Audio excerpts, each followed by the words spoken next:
Hello students, welcome back to our YouTube channel G study math. इस video में हम class 10th के trigonometry की एक केस स्टडी करेंगे। केस बेस्ड स्टडी जो क्वेश्चन होते हैं जो 4 मार्क्स के आते हैं एग्ज़ाम बोर्ड में, उस क्वेश्चन में से एक क्वेश्चन मैंने चूज़ किया है जो लास्ट ईयर के सैम्पल पेपर में बहुत ही क्वेश्चन इंपॉर्टेंट आए हुए क्वेश्चन है। तो इन क्वेश्चन को हम देखते हैं। इस क्वेश्चन में क्या है, तो Humayun tomb is an early example of Mughal architecture built in Delhi to clean the minaret top, which is at a height of 47 meters from the ground. Two ladders were made and placed an angle of 60 degree and 30 degree to the horizontal as shown in the figure. अब जैसा कि आप diagram में देख रहे हैं कि जो हुमायूं टॉम्ब है, जो उसकी minaret टॉप है, उसकी हाइट कितनी है, उसकी हाइट दी हुई है 47 मीटर है। तो अगर मैं यहाँ पे ड्रा करने की कोशिश करूँ तो वो इस तरह से बनेगी हमारे पास। तो 47 इसकी बनानी है हमने हाइट को।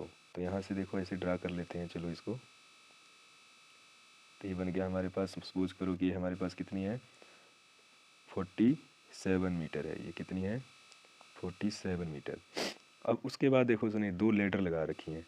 अब दो जो लेडर लगाई हुई हैं वो इस तरह से लगाई हुई हैं कि एक एंगल 60 डिग्री बनाती है, और वो एंगल कौन सा है, देखो 47 meter from the ground the two ladders were made and placed at angle of 60 degree and 30 degree. तो एंगल ऑफ एलिवेशन बन रहा है यहाँ पे। तब यहाँ पे अब ध्यान से देखो, मान लो जो यहाँ ये वाला एंगल है, ये 30 डिग्री का एंगल बना रही है इसके साथ, ठीक है। और इस साइड से अगर देखोगे तो ये एंगल जो बन रहा है ये 60 डिग्री बन रहा है। ये बन रहा है 60 डिग्री।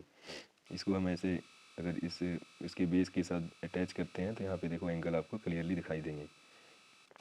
तो देखिए यहाँ पे जो एंगल बन रहा है ये बन रहा है 30 डिग्री, और ये जो एंगल बन रहा है ये बन रहा है 60 डिग्री। और जो ये है minaret टॉप, इसको मैं लिख देता हूँ AC, और इस साइड को D लिख देते हैं और इसको लिख देते हैं B। डायग्राम के अकॉर्डिंग मैंने ये ट्रायंगल ड्रा किया है। अब देखो, based on the above information answer the following question. अब अपने क्वेश्चन पे आते हैं। देखो ये क्वेश्चन क्या है, which of the trigonometric ratio of the angle B will represent AC upon AB। अब देखो AC यहाँ पर क्या है, परपेंडिकुलर है। ये क्या है, परपेंडिकुलर है। और AB जो है यहाँ पे हाइपोटेनियस है। तो ये क्या बनेगा, परपेंडिकुलर अपॉन हाइपोटेनियस। तो क्या होता है, देखो AC अपॉन AB, जो फर्स्ट क्वेश्चन है इसका, ये क्या है, परपेंडिकुलर अपॉन हाइपोटेनियस। और ये कौन सी रेशो होती है, ये होती है साइन 60 डिग्री, या साइन इसको लिखेंगे हम B। उसने एंगल B के लिए पूछा है तो हम लिखेंगे साइन B। तो ये हो जाएगा साइन B। तो फर्स्ट का आंसर तो यही आ गया, क्या आ गया, साइन B। अब सेकंड क्वेश्चन में पूछा है find the length of the ladder AB। इस AB की लेडर की लेंथ हमने पता करनी है, इस वाली AB की लेंथ।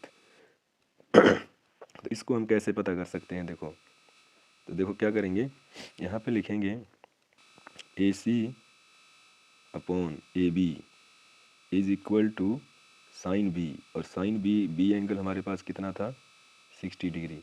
तो यहाँ पे हमने लिख देना है साइन 60 डिग्री। और AC जो है हमें दी हुई है 47 मीटर, और यहाँ पे लिखना है हमने अपॉन AB। तो हमने फाइंड ही करना है। और साइन 60 की वैल्यू कितनी होती है, √3/2 होती है। इसको हम क्या करेंगे, क्रॉस मल्टीप्लाई करके सॉल्व कर लेना है इसको। तो यहाँ से देखो AB को अगर क्रॉस मल्टीप्लाई करते हैं तो इसके साथ, तो ये हो जाएगा AB √3, और 47 को 2 से करेंगे तो ये बन जाएगा 94। यहाँ से अगर हम AB फाइंड करते हैं तो 94 अपॉन √3, और इसको कर देंगे रैशनलाइज। यहाँ पे साथ में इसको रैशनलाइज कर देंगे, ये आ जाएगा 94 √3, यहाँ पे 3 है, और √3 को 3 से मल्टीप्लाई करेंगे तो 3 आ जाएगा। अब इसको हम कैंसिल कर सकते हैं, अगर देखो तो कैंसिल होते हैं, अगर नहीं होते तो यहीं पे छोड़ देते हैं। कैंसिल नहीं हो रहे तो यहीं पे छोड़ देते हैं। 94 √3 मीटर, ये हो गया AB की लेंथ। ये हमारा सेकंड क्वेश्चन हो गया, जो हमारा सेकंड क्वेश्चन था। अब हमने करना है इसका थर्ड क्वेश्चन। अब देखो थर्ड क्वेश्चन में क्या दिया हुआ है, find the length of the ladder AD इसकी लेंथ फाइंड करनी है। तो इसमें भी देखो हम वही अप्लाई कर सकते हैं, परपेंडिकुलर अपॉन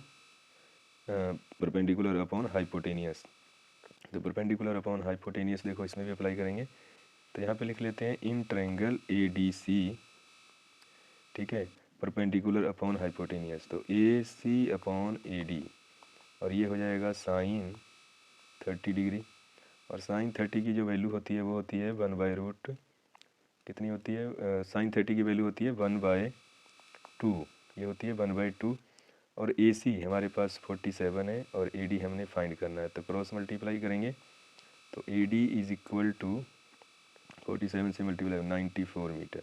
तो ए डी की जो वैल्यू आएगी वो आएगी 94 मीटर, जो लेडर है 94 मीटर आ जाएगी इसके। इसके बाद देखिए जो हमारे पास इसका लास्ट क्वेश्चन है वो चॉइस में दिया हुआ है, ठीक है। तो इसमें थर्ड क्वेश्चन और फोर्थ क्वेश्चन में ऑप्शन थी, तो कौन सा जो भी आपको इजी लगता है वो आप कर सकते थे। तो which is greater, D C और बी सी। अब उसने पूछा है कि इसमें से हमने पता करना है कि डी सी ग्रेटर है या बी सी ग्रेटर है। तो इसके लिए हमको ये फाइंड करने पड़ेंगे। तो पहले हम इसको करते हैं फाइंड।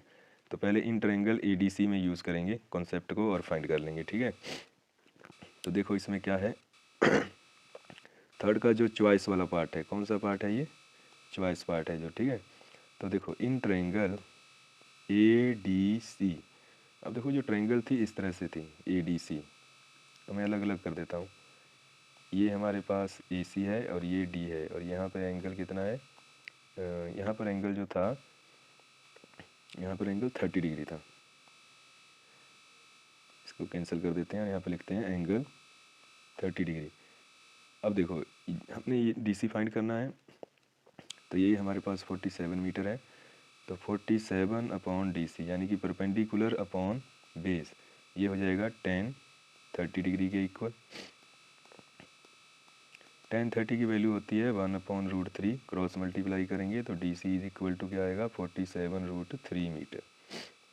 अब उसने फिर पूछा है कि बी सी कितनी होगी, तो बी सी भी फाइंड कर लेते हैं। देखो उसकी डायग्राम इस तरह से बनी हुई है, ये तो हमारे पास ए सी है और ये बी, तो ये एंगल जो हमें दिया हुआ था ये दिया हुआ था 60 डिग्री और ये 47 मीटर। तो अगर इसमें देखोगे in triangle A B C में, तो 47 upon B C is equal to 1060 degree, 1060। तो 47 अपॉन बी सी 1060 की वैल्यू होती है √3, ठीक है, √3। तो यहाँ से अगर हम बी सी फाइंड करते हैं तो बी सी हमारे पास क्या आ जाएगा, तो अगर बी सी करते हैं तो ये आएगा 47 अपॉन √3, और इसको रेशनलाइज कर देते हैं यहाँ पे। तो रेशनलाइज करेंगे तो 47 अपॉन इंटू √3 अपॉन √3 को √3 से करेंगे तो 3 आ जाएगा, तो ये आ जाएगा हमारे पास आंसर। तो इस तरह से ये केस बेस्ड स्टडी जो थी बहुत ही अच्छा क्वेश्चन था point of examination point of view से। तो इस क्वेश्चन को आप अच्छी तरह से कर लीजिए और इसकी प्रैक्टिस कर लीजिए। वीडियो अच्छी लगी हो तो ज़्यादा से ज़्यादा अपने दोस्तों को शेयर करना ना भूलिए, और चैनल पे अगर पहली बार है तो लाइक और सब्सक्राइब जरूर कीजिए। Thanks for watching the video.